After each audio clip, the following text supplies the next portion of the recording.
address and report to you today on issues. While we wait for the release of the certified copy of the deposition made by Chicago State University representative, also Atiku Abubakar will be right about now holding a world press conference to set the record straight, to tell the world all that transpired. To address and report to you today on issues that define the future.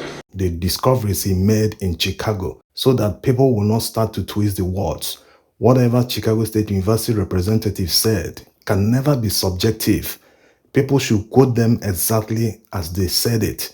When they said that the certificate Tinubu submitted to INEC didn't come from them, that they didn't produce it, people started saying that third parties can produce certificates and all that. No, that's not what they said. They specifically said that they have never issued him a certificate, even in 1979. Yes, they said they prepared a certificate for a Bola A. Tinubu, but the person never showed up to collect the certificate. That was as far back as 1979.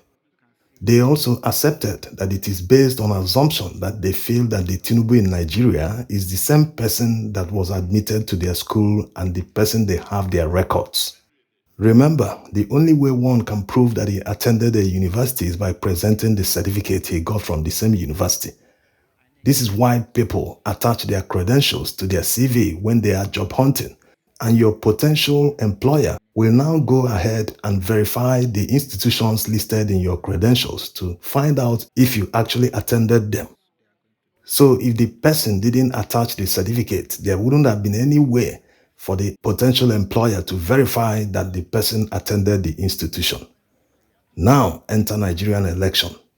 To be eligible to contest election in Nigeria, the minimum educational requirement is school cert. If anyone submits anything below school cert, the person is deemed not to be qualified, although the constitution also lists something that can be taken as equivalent to school cert. If that person meets the criteria, the person can still qualify.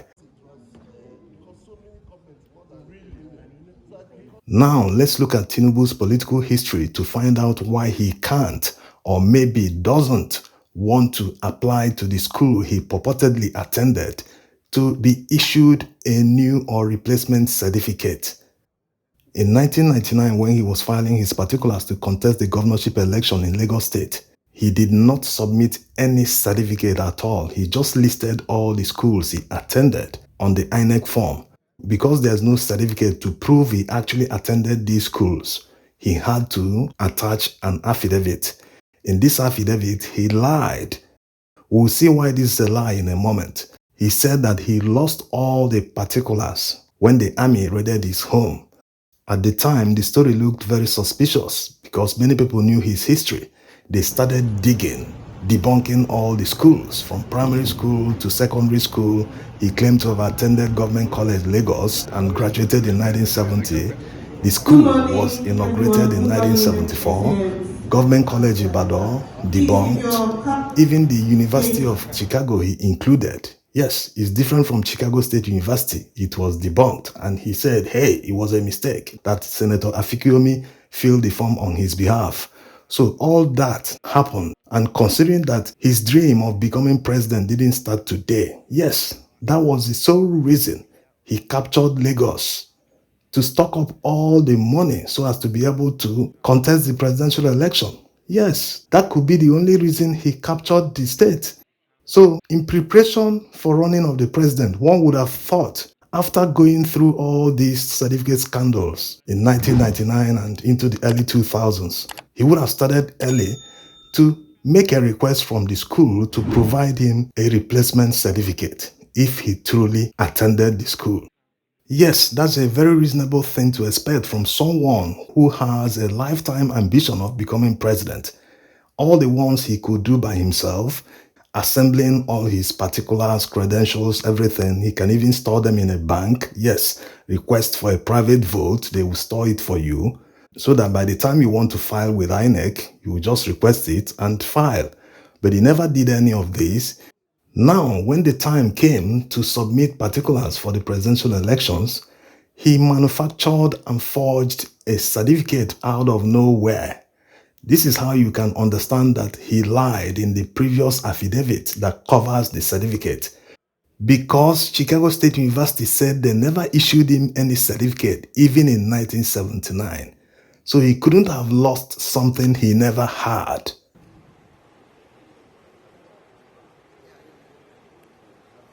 Now, when Atiku went to the district court in Chicago to get an order to discover more information about his records at CSU, they filed this affidavit where they said that Chicago State University issued a certificate to one Bola Ahmed Tinubu. Now, there are two cases of perjury here because Chicago State University representative debunked the fact that they issued a certificate to anyone called Bola A. Tinubu. And another thing is that they do not have any record anywhere that shows Bola Ahmed Tinubu. So these are two cases of perjury here, which they might decide to take up. The state of Chicago, or maybe the FBI, whoever is in charge, can decide to pursue the perjury charges. Now, coming back to Nigeria, you will see that since he didn't submit any document at all, any certificate, in 1999 when he contested the governorship election, that means he didn't meet the minimum educational requirement at the time. Apart from that, he committed perjury by including University of Chicago, which the Supreme Court accepted, but only that immunity covered him at the time from being prosecuted for perjury. In 2022, he didn't include any primary school or secondary school after running out of lies. And now that it has been proved that the CSU certificate he submitted was forged, he doesn't meet the minimum educational qualification to contest for the office. This is why the Supreme Court must disqualify him without delay. Yes, there are three main issues here. One, he forged the certificate, which is a constitutional matter that necessitates disqualification.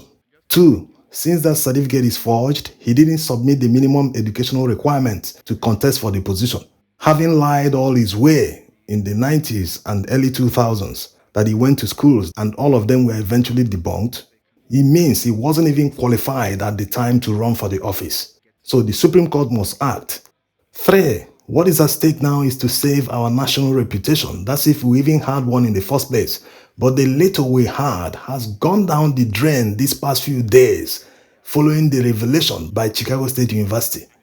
In the national interest, the Supreme Court judges need to rise up and save Nigeria from further ridicule by the international community.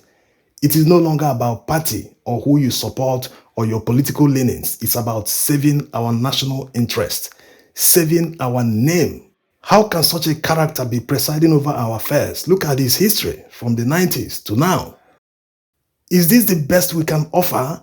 Nigerians excel worldwide in many fields. How can someone with this character be leading Nigeria?